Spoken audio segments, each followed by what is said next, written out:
Welcome back again to my YouTube channel. Naka-ready na yung ulam ko. Kasi nga, kumain kami nung nakaraan sa Jollibee. Inuwi ni Marvin yung isang chicken niya. Sabi niya, dito na lang daw niya kainin. Tapos hindi niya tinala.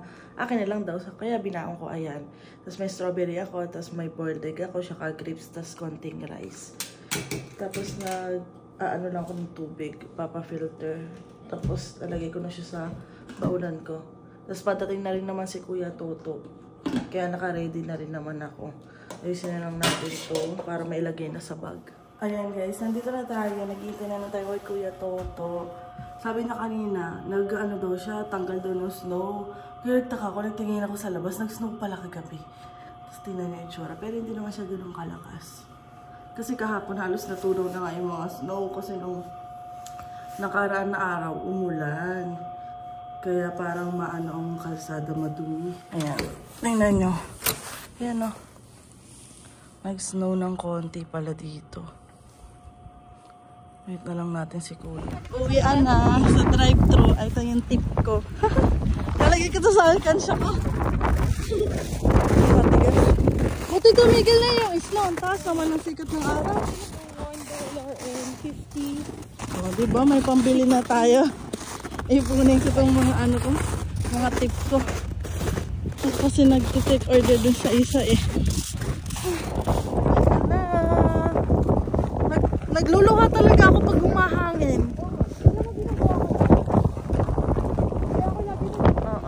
Anong oras ang dating ng pasada? Lamig ah. Ano ngayon? Negative 15 feels like negative 23. Ang lakas ng hangin. 11:30 pa daw. 11:30 dating? Oo. 15 minutes pa tayo maghintay? 10 minutes? Alay, kanina pa tayo din. Ano yung na-delay? Parang. Di ba anong oras yung dumadating ate? Kahapon 11:20. Naka-delay or baka naman meron na dyan. Yan na. Ito nandito pa. Thank you. Pababa na kami. Dito sana tayo tatambay kaso ito. Dami nag-iintay.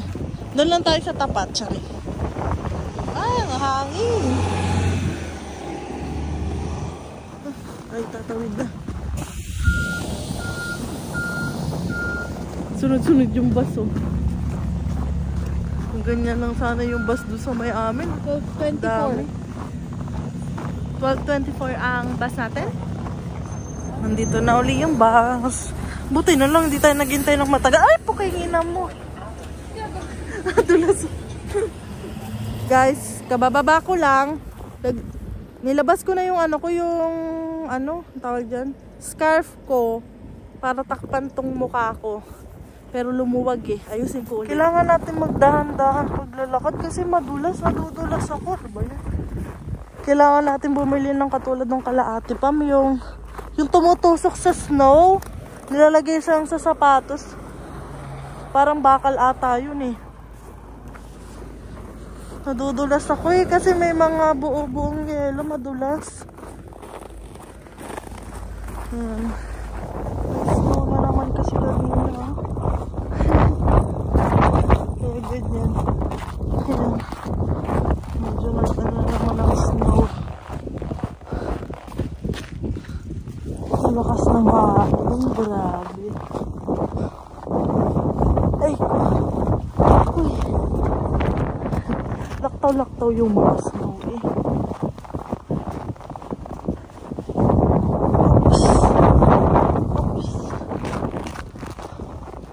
Pangit na naman ang daan ko dito. Diyos ko na. Ano ba ako dito? Ay. Ano ko putik? Ilalim na. Dito lang tayo. Ay. Ayun na. Oh my God. Guys, kagigising ko lang at nakikrave tayo sa kimchi rice. Gagawa ulit tayo ng kimchi rice. Ayan ang ating kimchi. Ang dami pa rin ng kimchi natin. Tapos, ito. Gagawin natin. Tapos, naghugas ako ng strawberry. Dati hindi talaga ako kumakain ng strawberry. Ngayon kumakain ako ng strawberry. Nasasarapan ako sa strawberry.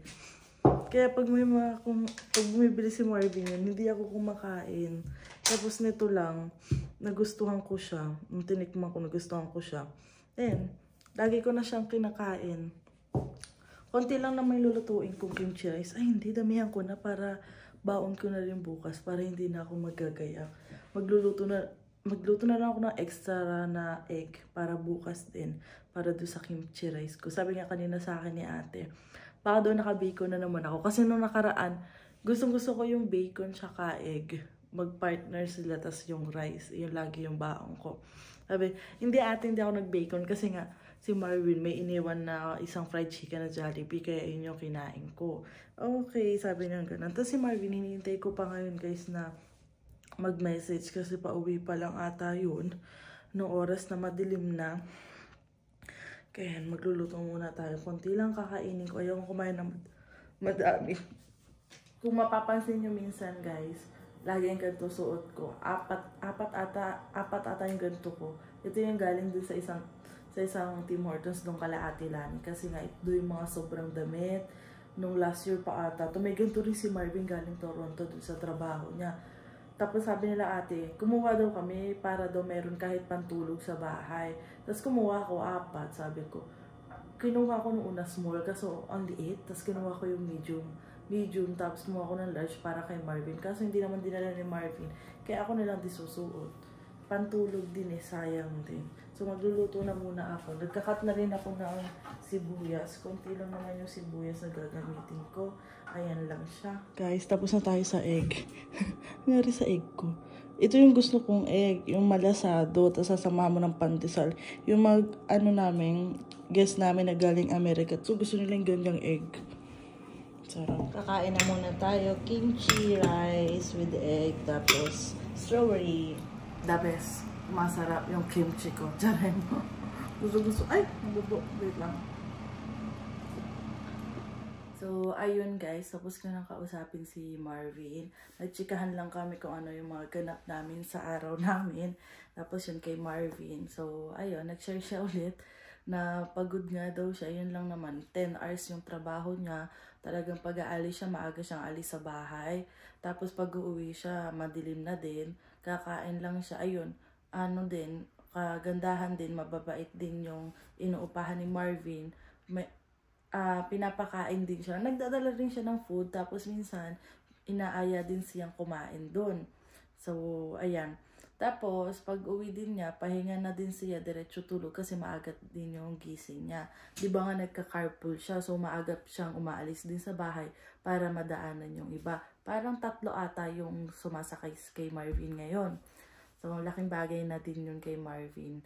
Dahil nga, pandagdag din doon sa panggas niya. O, di ba?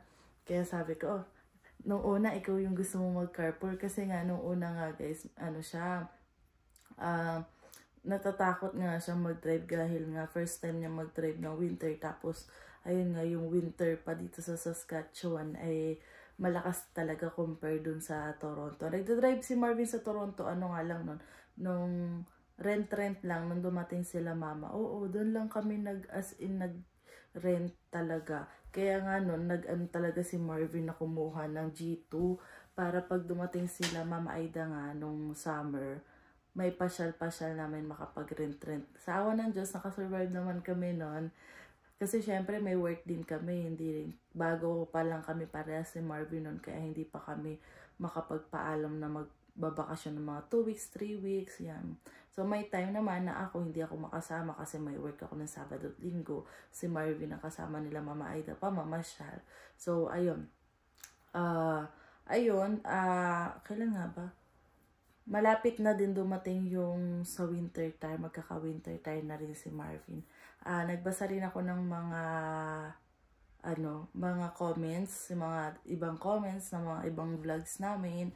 So, ayun. May iba, magaganda yung mga comment, pero may iba talaga hindi magaganda. Nakakalungkot nga lang kasi, syempre, sa kapwa Pilipino pa natin maririnig yung mga ganong bagay. Tapos, ayun, kanina, di ba parang pansin nyo, meron akong mga brush on nga ba? Tsaka mga eyeshadow na medyo light lang. Kasi nagpa-practice uli akong mag-makeup. Kung alam ko yung iba sa inyo na napanood na yung mga iba kong vlog, yung mga lumang vlog ko na nag-start akong mag-vlog noong 2020 nung pandemic. At yung mga content ko noon, yung pag-makeup, ayun, yung mga skincare routine ko, kung ano yung mga ginagamit ko, ganito, ganyan.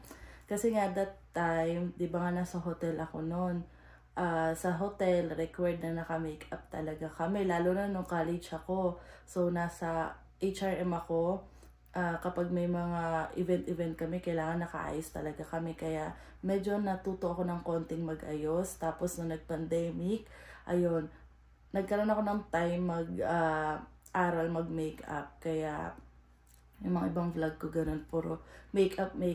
Tapos nung bumalik na uli ako nung nagkaroon uli ng pandemic nga, tapos bumalik ako sa hotel, tapos nag-business kami ni Marvin, nawala na uli yung pag-ayos-ayos ko. Tapos nung bumalik uli ako sa hotel, ayun, nag-ayos-ayos na uli ako. Tapos nandito sa Canada, parang na akong mag-ayos-ayos, kasi syempre hindi naman ako umaharap sa kasi nung mga naging trabaho ko, nagtrabaho ako sa housekeeping, so hindi ko naman kailangan mag-ayos. Nagtrabaho ako noon sa, tawag dito, factory, hindi rin kailangan mag-ayos. Pero nung bagong dating kami, nag-ayos-ayos pa ako kasi nga receptionist ako nun, guys.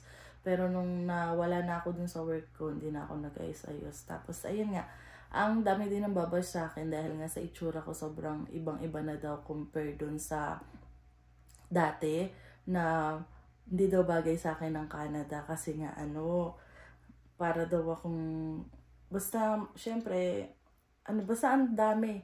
Sabi nila, mukha ka akong tita, mukha akong nanay, mukha akong losyang, kung ano-ano nang masasakit na salita yung sinasabi nila tungkol sa akin. Pero, ayun, sinasabi naman ni Marvin sa akin, hayaan ko na lang daw yung mga yan. Kasi nga, nagva-vlog ako na hindi ako nag-aayos talaga. Kasi wala naman akong pupuntahan. Pero neto, nag-aayos-ayos na uli ako. Kasi nung time naman yun, wala pa naman kaming work ni Marvin, talagang nasa bahay. Tapos sinasabi pa nila na lalo daw akong lumobo dito sa Regina, ganyan.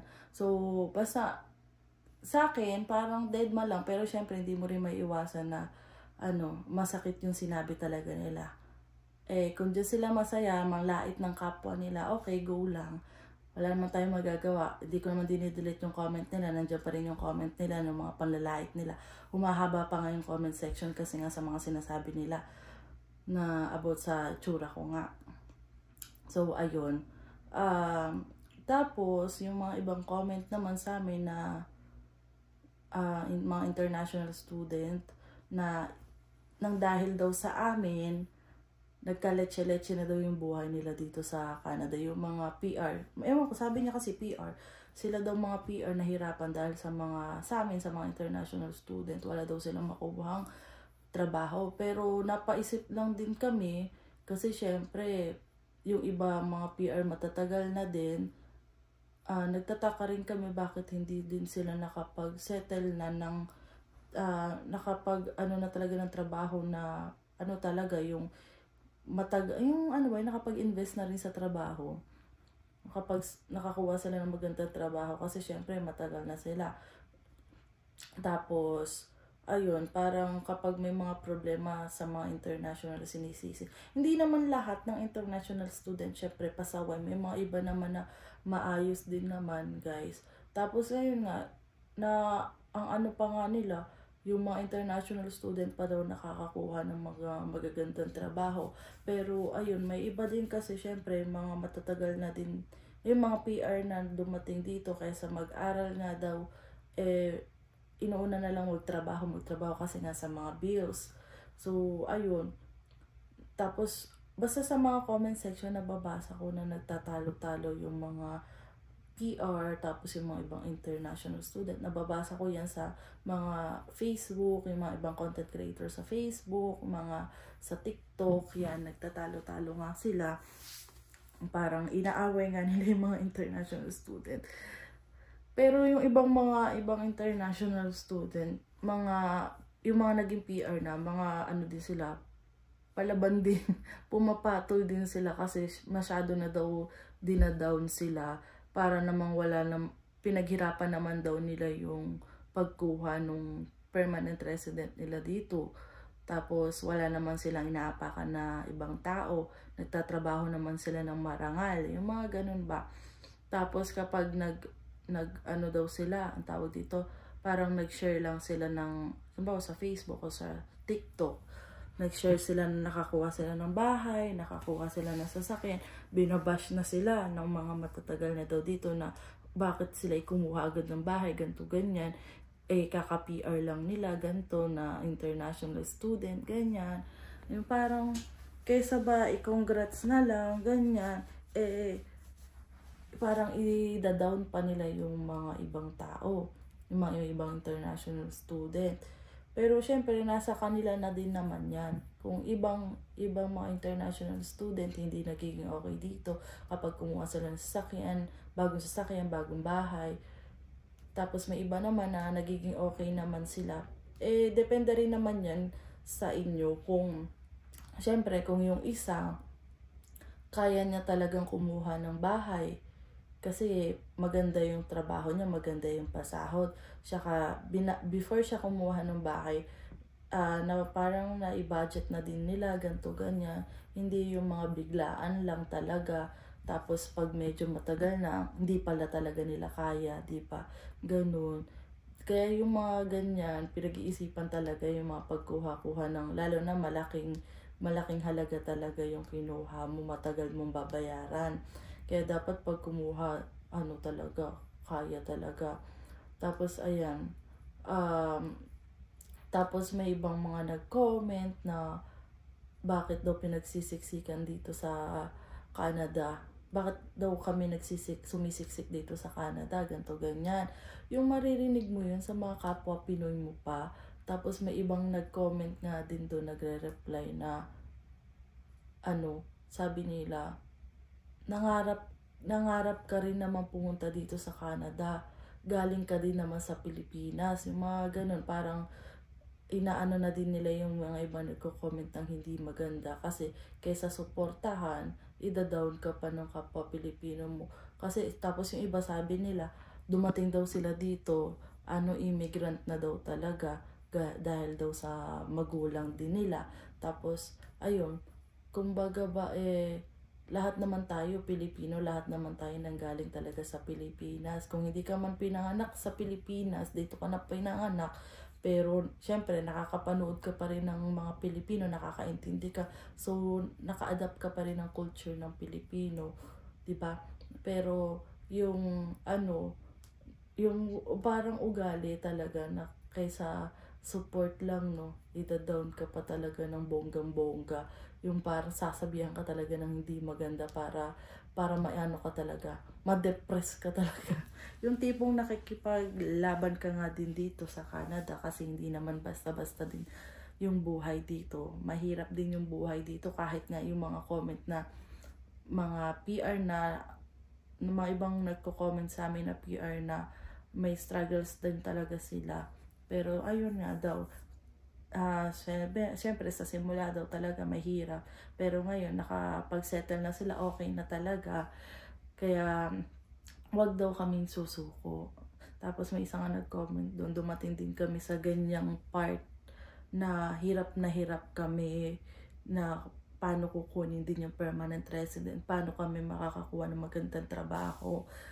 Pero sa awa daw ng Diyos, after ng ilang years na pagtitiis nila, nakuha na nila yung gusto nilang trabaho, mayroon na silang maayos ng buhay dito sa Canada. Ayun. Kaya doon na lang ako din kumakapit doon sa mga ganong comment na ganyan sila nagsimula, na pinaghirapan talaga daw nila. Diba?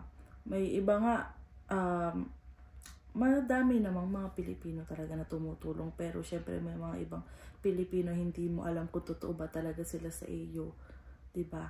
Syempre, kaya sabi din ng mga kakilala namin dito matatagal, wala silang masyadong mga kaibigan ng mga Pilipino kasi nga madami din dito sa Canada ng mga Pilipino na naiinggit sa iyo na hindi mo alam, patagong naiinggit sa iyo na may nasasabi sa iyo na porket matagal na sila, parang iniisip nila, nilalamangan daw sila. Yung parang mga ganon. Ganon daw dito. Yan. Kaya ano na lang, hayaan na lang din natin sila kung ano yung sabihin nila sa atin. Basta tayo, hindi naman natin sila nasasaktan, di ba? Na kung wala tayong ginagawang masama sa kanila. Kung sila may ginagawang masama sa atin, okay, pagdasal na lang din natin sila na sana maging okay yung life nila kung mayroon man silang pinagdadaanan. Kaya ganun sa iba nila binubuntong yung problema nila. Di ba? Minsan ganun daw eh. Kapag may pinagdadaanan daw ibang tao, ibubuntong na lang nila doon sa iba para mas maano. Yung parang may, yung pinagdadaanan nila, mapunta doon. Yung parang gusto niya iparamdam doon yung pinagdadaanan niya. Ayun. So, ayan.